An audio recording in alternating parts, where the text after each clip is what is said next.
Binding energy पढ़ने के बाद आज हम एक प्लॉट डिस्कस करेंगे, plot between EBN versus A.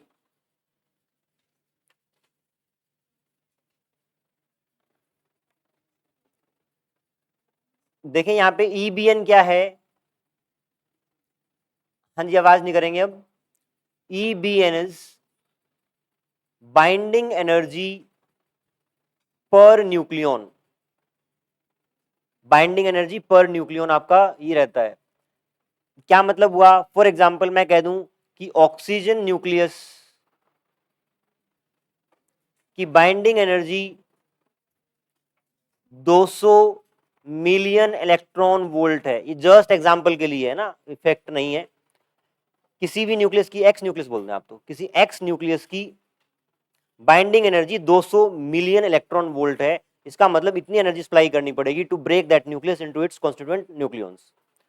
अगर मैं इस बाइंडिंग एनर्जी को डिवाइड कर दूं नंबर ऑफ न्यूक्लियन से, यहाँ पे Z है, ये A है, जो भी इसका मास नंबर रहेगा A, उससे डिवाइड करने के बाद हर न्यूक्लियन के हिस्से में कितनी बाइंडिंग एनर्जी आई वो निकल के आ जाएगी। तो EBN लिख लो आप बेशक। EBN is defined as binding energy per nucleon. Binding energy per nucleon.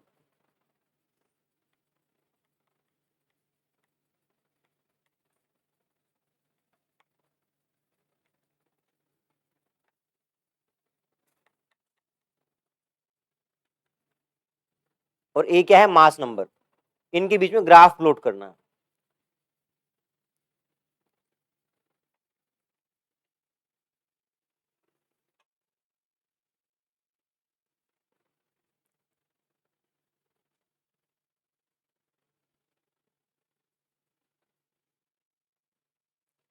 ये ऐसा आपका ग्राफ आता है इस केस में।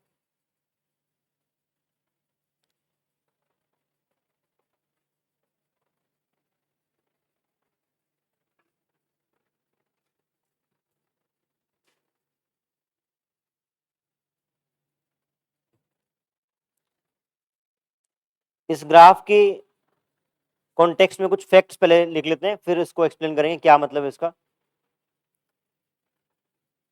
जो बाइंडिंग एनर्जी पर न्यूक्लियन है उसकी maximum value is 8.75 million electron volt. और ये होती किस चीज के लिए है? जब ए आपका 56 हो, और ये 56 शायद आयरन के लिए होता है। ये चेक कर लेना आप एक बार, शायद आयरन का नंबर, मास नंबर 56 होता है। ठीक है, आप ये बताएं बाइंडिंग एनर्जी ऑफ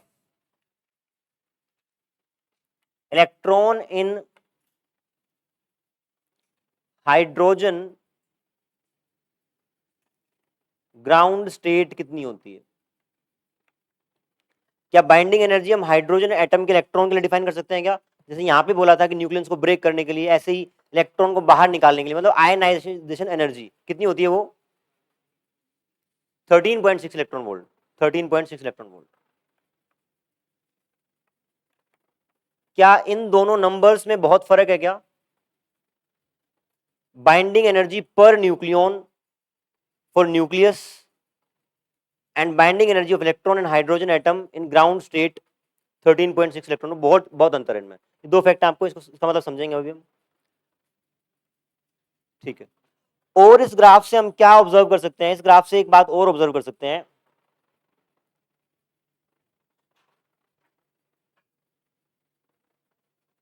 आप देखें, जो मिडिल साइज्ड न्यूक्लियस हैं, कहने का मतलब जिनका ए बहुत ज्यादा भी नहीं है और बहुत कम भी नहीं है, बीच के न्यूक्लियस जिनका मास नंबर मिड में लाई करता है, उनकी binding energy per nucleon is almost constant, रफली कांस्टेंट है। यहां पे वेरी कर रही है और उसके बाद भी वो घट रही है, बट बीच के न्यूक्लियस के लिए वो binding energy per nucleon is constant, है ना। तो आप इसके बाद ये दो पॉइंट नोट करने के बाद ऑब्जर्वेशंस लिखेंगे। दो ऑब्जर्वेशन है।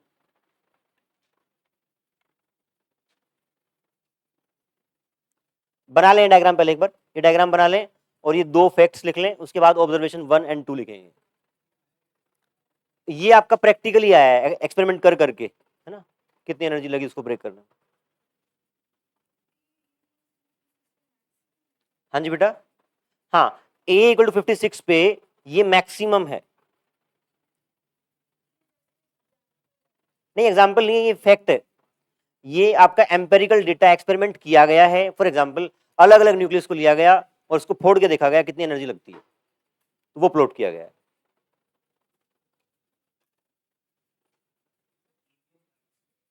EBN max is binding energy per nucleon, क्या है EBN, और मैक्स उसकी मैक्सिमम वैल्यू क्या है, वहां से ग्राफ से देखो आप, A इक्वल टू 56 पर EBN मैक्स आ रहा है ना, EBN max for A equal 56।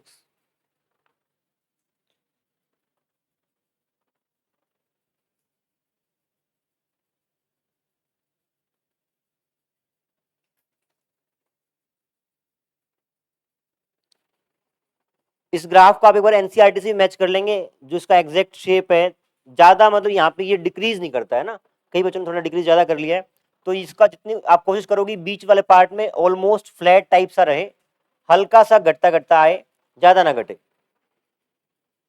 ठीक है। फर्स्ट ऑब्जर्वेशन लिखें, पहला observation,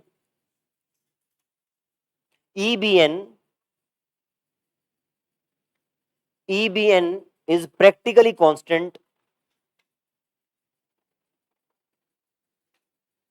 EBN is practically constant,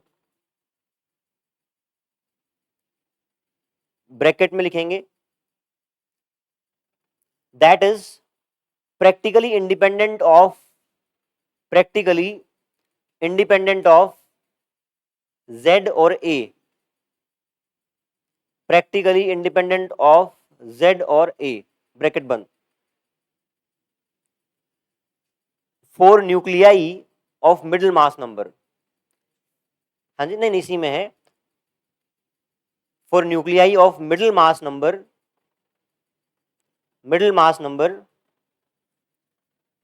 इसके ब्रैकेट में लिख लेंगे आप A less than 170 and greater than 30।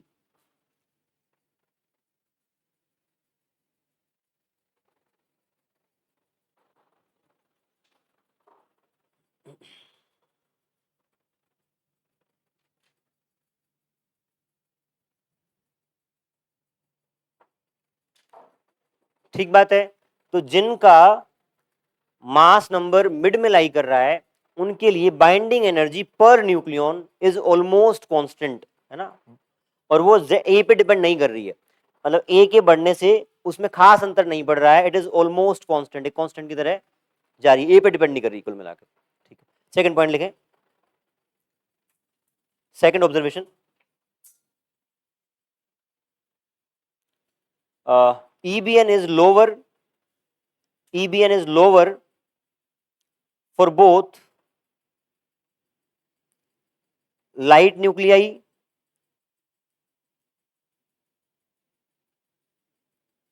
and heavy nuclei।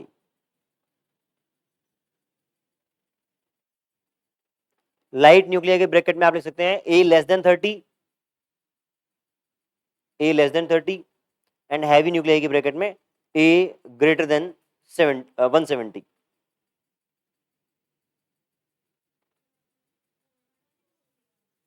उल्टा बोला है क्या, A लेस देन 30,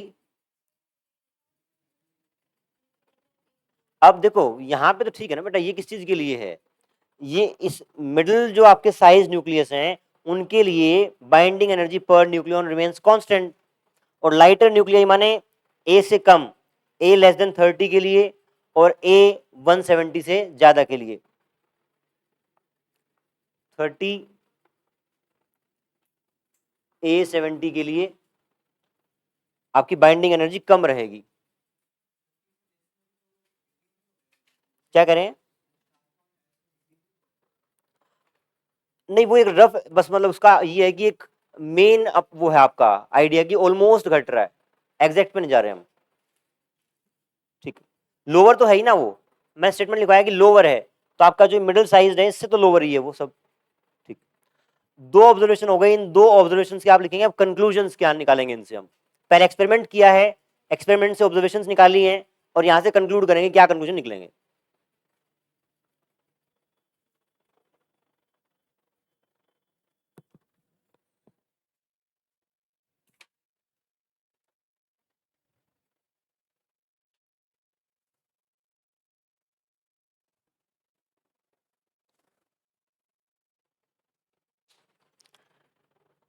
कंक्लूजन्स में आप लिखेंगे पहला conclusion,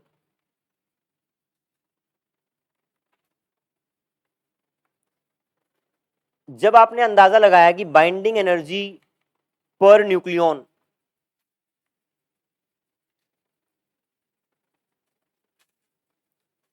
is in the order of 8 MeV, 8 million electron volt के ऑर्डर की है वो, और इलेक्ट्रॉन की बाइंडिंग एनर्जी सिर्फ इलेक्ट्रॉन इन हाइड्रोजन एटम कितनी थी,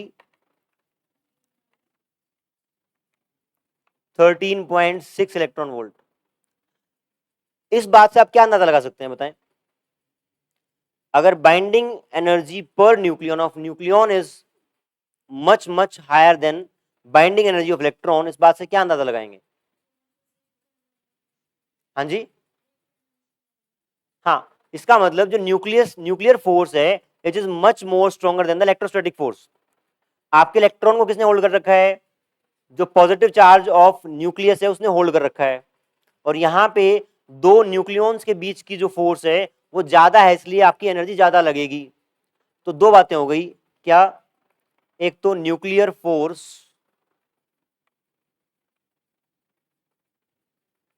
बहुत स्ट्रॉन्ग है, और दूसरा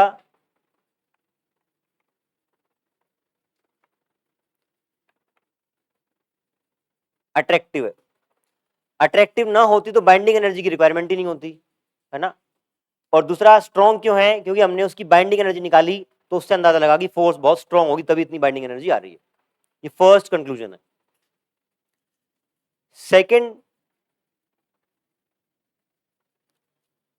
सेकंड पॉइंट में आप देखें, since this binding energy per nucleon is almost constant binding energy per nucleon, इसका मतलब है न्यूक्लियर फोर्स शॉर्ट रेंज्ड है।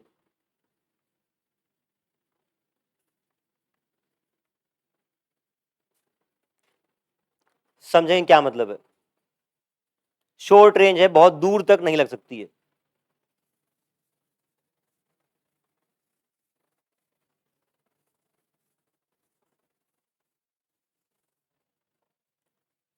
आप ये माने कि एक आपका ये न्यूक्लियस है, इसके अंदर बहुत सारे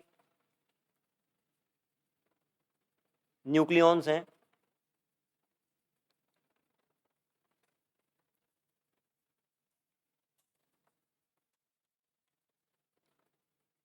आप मान लें इस पे कंसंट्रेट कर रहे हैं। सेकेंड पार्ट में आपने देखा कि binding energy per nucleon is almost constant for middle size nucleus. अगर ये वाला न्यूक्लियन सबसे अट्रैक्शन फील करता तो इसकी binding energy number of nucleons पे डिपेंड करनी चाहिए थी, अगर सबसे अट्रैक्शन फील करता तो, है ना। आपने देखा कि ए के चेंज होने से बाइंडिंग एनर्जी पर न्यूक्लियन नहीं बदल रही, इसका मतलब इसको निकालना है तो इसको फर्क नहीं पड़ेगा कि बाहर कितने हैं, इसका एक ही मतलब हुआ कि ये अपने सराउंडिंग वाले न्यूक्लियॉन्स से ही अट्रैक्शन फील करता है। अब चाहे फिर छोटा न्यूक्लियस हो,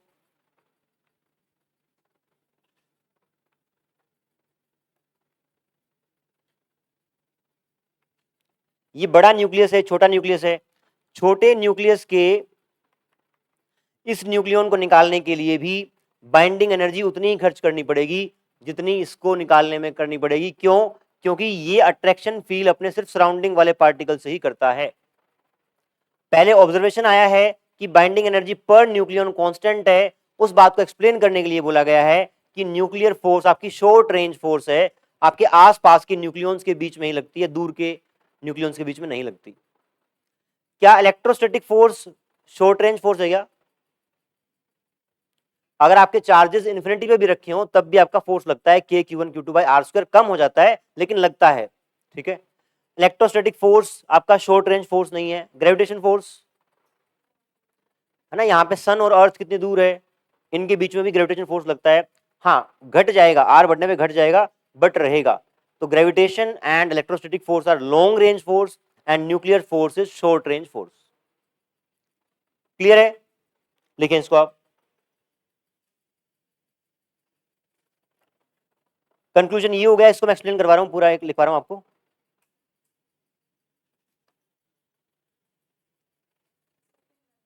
हाँ, let's assume a nucleon, let's assume a nucleon much deeper inside the nucleus.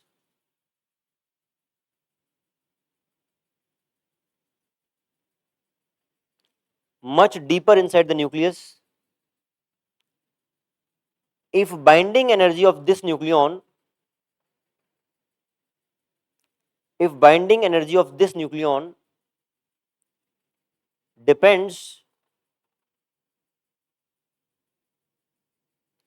on its interaction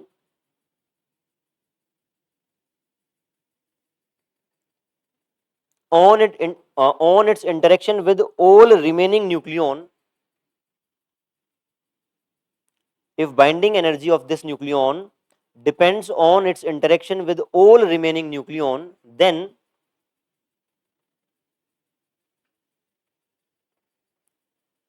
binding energy should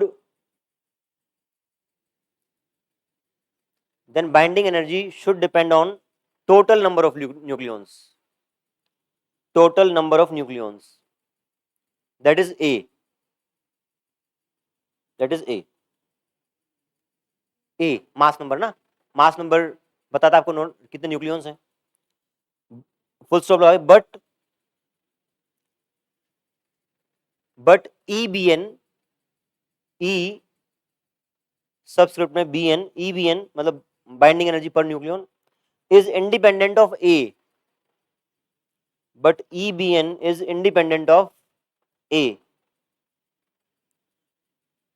It means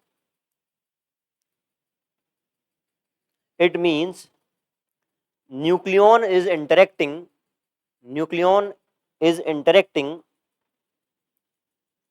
with its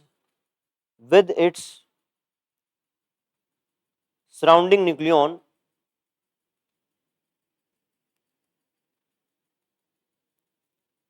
which are in range of nuclear force, which are in range of nuclear force.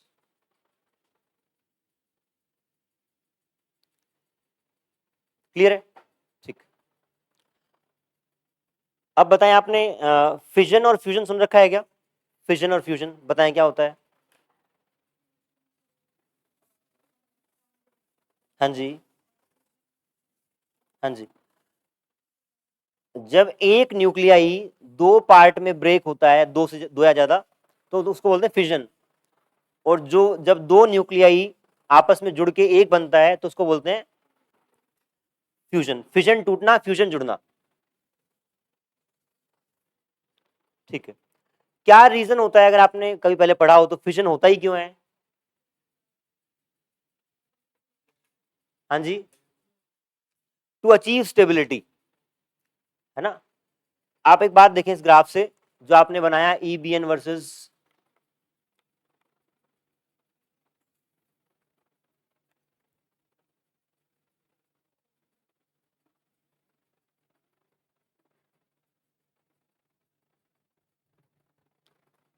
आप देखें, जो heavier nucleus हैं उनकी binding energy कम है और lighter की भी कम है।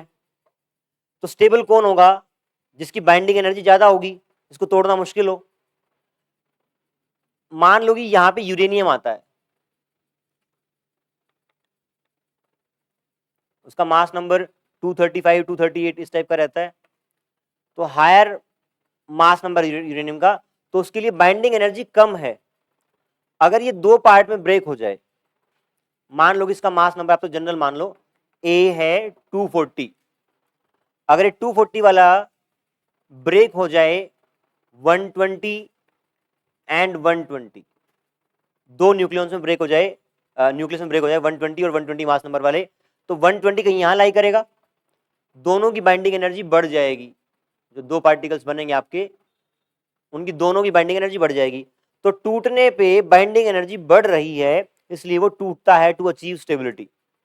ठीक है, ऐसे ही फ्यूजन होता है। आप देखेंगे यहां पे मान लें एक ये है और एक पार्टिकल ये है, दोनों अगर कंबाइन हो जाएं, ये मान लो आपका 30 था और एक 15 है एक 16 है, जुड़ के हो गई 31, यहां आ गए, तो कंबाइन होने के बाद आपके न्यूक्लियस की बाइंडिंग एनर्जी बढ़ गई। तो स्टेबिलिटी अचीव करने के लिए आपका फ्यूजन और फिजन होता है। फ्यूजन हमेशा होगा लाइटर न्यूक्लियस में और फिजन होगा आपका हैवियर में। ये बेसिक रीजनिंग है। लिखिए आप डेफिनेशन। आप हाँ जी, क्या कह रहे हैं? नहीं नहीं, वो खत्म हो गया है, अगला टॉपिक आपका ये, आप हेडिंग डाल रहे हैं इसमें nuclear energy.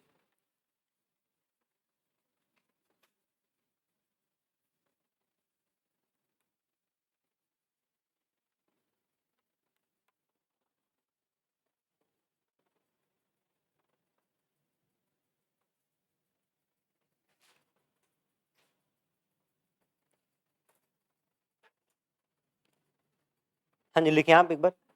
If nuclei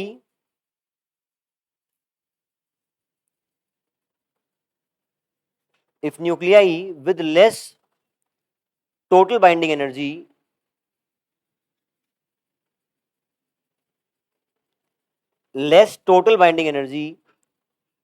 transform to a nuclei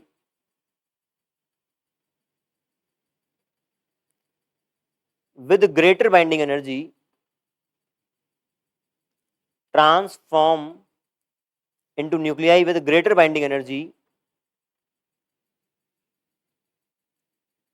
the stability is achieved. The stability is achieved.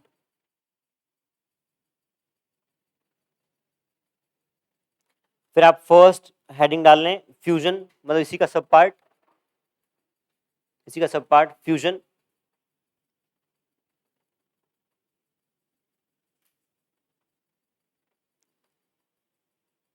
When two nuclei, हाँ जी बेटा, हाँ सब पॉइंट है इसी का। Fusion, when two nuclei fuse into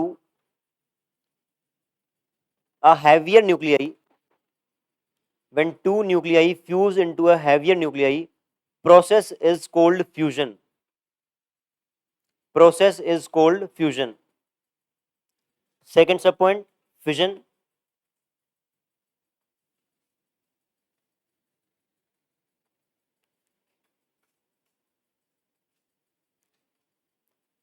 When heavy nuclei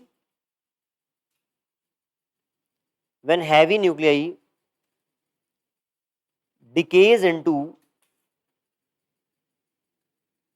two or more intermediate, two or more smaller fragments, process is called fission. Process is called fission.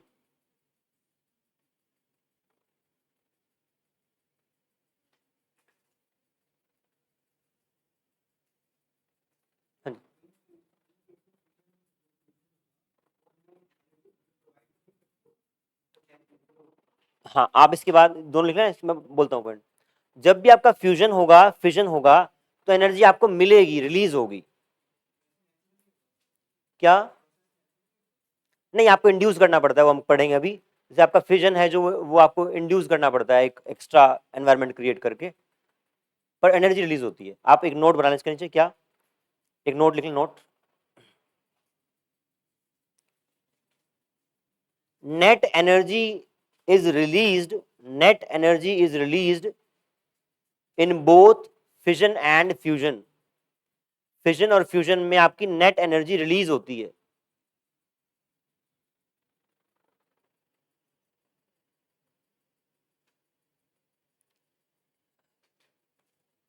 साथ में diagram बना लेंगे आप यहाँ पे, है ना, ये दिखाने के लिए कि अगर ये दोनों टूट के 120 वाले बन गए तो बाइंडिंग एनर्जी बढ़ गई है, स्टेबिलिटी ज़्यादा हो गई है.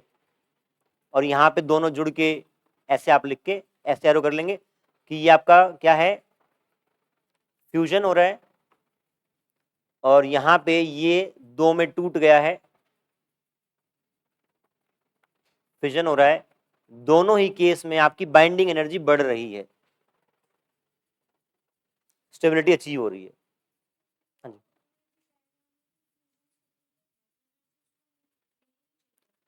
उस पर बात करते हैं एक बार. आप बस इतना भी देखें कि फ्यूज होने के बाद बाइंडिंग एनर्जी बढ़ गई है, वो अब ज्यादा बाउंड रहेंगे, तोड़ने के लिए ज्यादा जोर लगेगा. और वहां पे भी टूट के वो जहां पे आया है आपकी बाइंडिंग एनर्जी बढ़ रही है ग्राफ में. वो पॉइंट में आता हूं उस पर. हाँ जी. ये बोल रहे हैं कि जैसे ये ऊपर आ गया एनर्जी ग्राफ में, तो इसके अंदर तो एनर्जी देनी चाहिए तब तो ऊपर आया. जैसे मैंने कहा ना कि दोनों प्रोसेस में आपकी एनर्जी रिलीज होगी, ये बोल रहे हैं कि इसमें देनी चाहिए तब तो ऊपर आया होगा.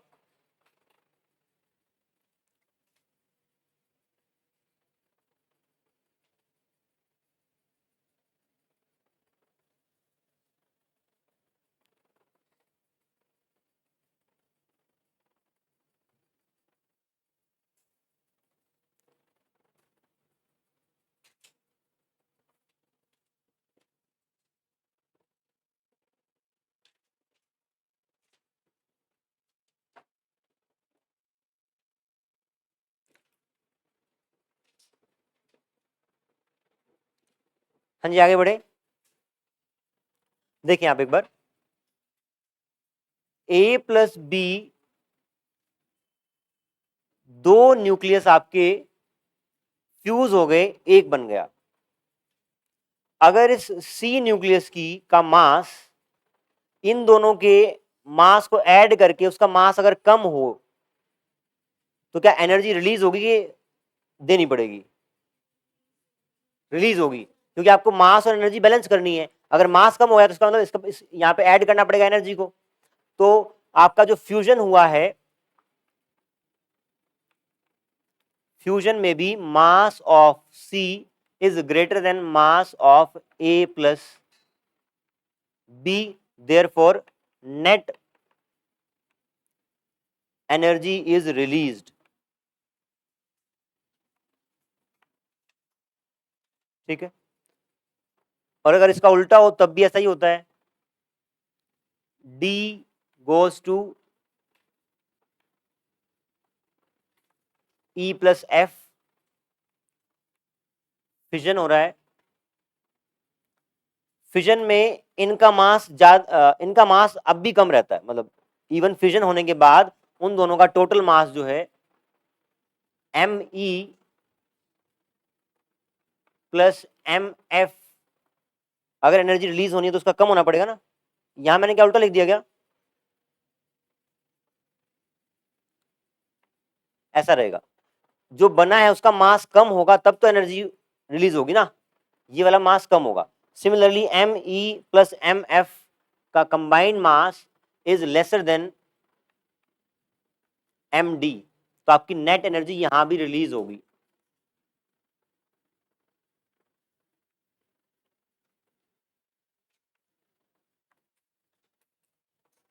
फिजन और फ्यूजन में दोनों में आपकी एनर्जी रिलीज होती है.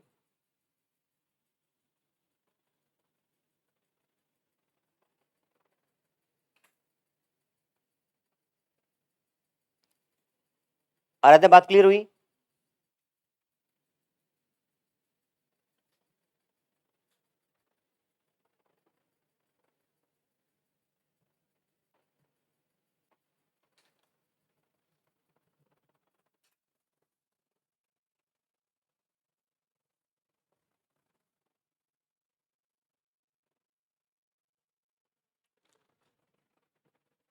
एक एग्जाम्पल लिख लेंगे फिजन का।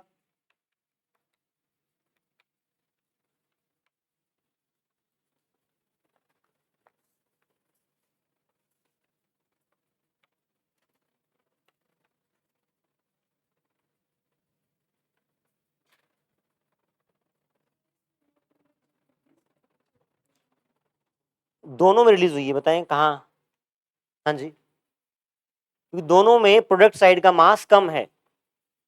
अगर प्रोडक्ट साइड का मास कम है तो प्लस एनर्जी करनी पड़ेगी।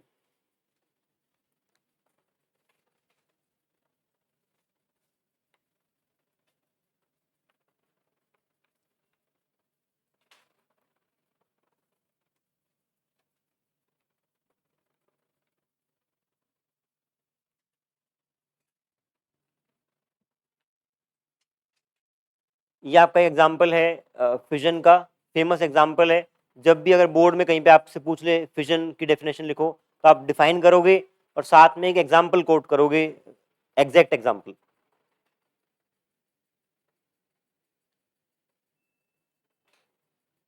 इसमें देखें, आप कहेंगे सर वहां तो एक न्यूक्लियाई टूटता है दो में, फिर यहाँ पे तो ये दूसरा कैसे आया।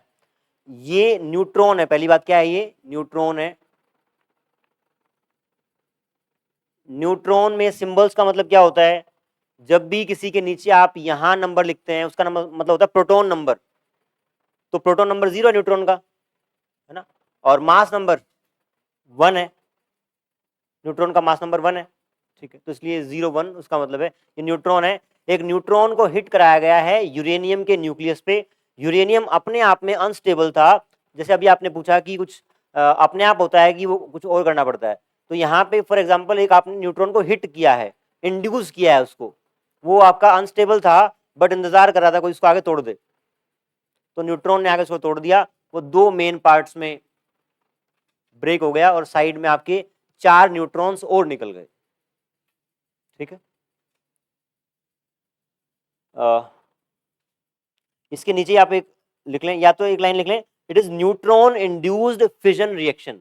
न्यूट्रॉन इंड्यूस्ड फिजन रिएक्शन है, यहां ब्रैकेट बना के, it is neutron induced fission reaction.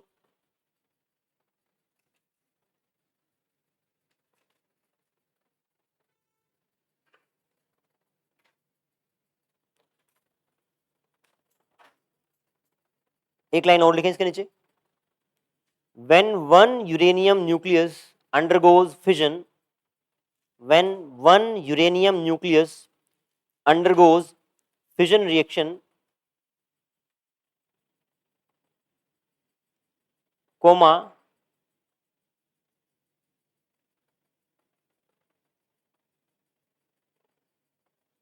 approximately 200 million electron volt, 200 million electron volt MeV energy is released. ये जो 200 MeV लिखवाया है, ये आपको जस्ट आइडिया देने के लिए है कि कितनी एनर्जी ऑलमोस्ट रिलीज होती है। ये 206 भी हो सकती है, 207 भी हो सकती है। आप जब भी बोर्ड की तैयारी करेंगे तो नोट कर लेंगे उसको, वहीं पे काम आनी है, ठीक है। अब मुझे बता दें, हम पढ़ते हैं generally nuclear reactor. Nuclear reactor का क्या काम होता है, ठीक है। न्यूक्लियर पावर रिएक्टर्स, जैसे आपकी बिजली के सोर्स क्या क्या है बनने के, सबसे पहला सबसे बड़ा सोर्स क्या है ना, सबसे बड़ा सोर्स कोयला। सबसे बड़ा सोर्स जो है आपका लाइट बनने का वो कोल है अभी भी। 60% इलेक्ट्रिसिटी आज भी कोयले से बनती है, ठीक है। और उसके बाद और कौन से सोर्स है, हाइड्रो इलेक्ट्रिक पावर है, आपकी न्यूक्लियर पावर है, और विंड पावर है ना, बहुत सारे और सोर्सेज हैं। तो मैं पूछ रहा हूँ कि न्यूक्लियर से कैसे बिजली बनती है, कुछ आइडिया है, या आपके इंडिया में कितने पावर प्लांट्स हैं, कुछ आइडिया हो।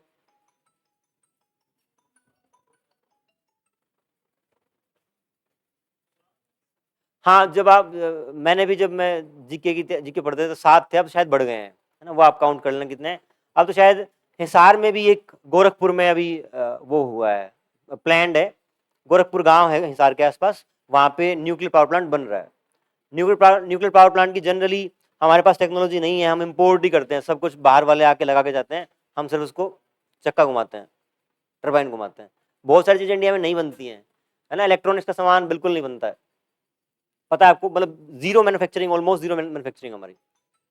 यार लोगों को ये समझ नहीं आता कि कुछ,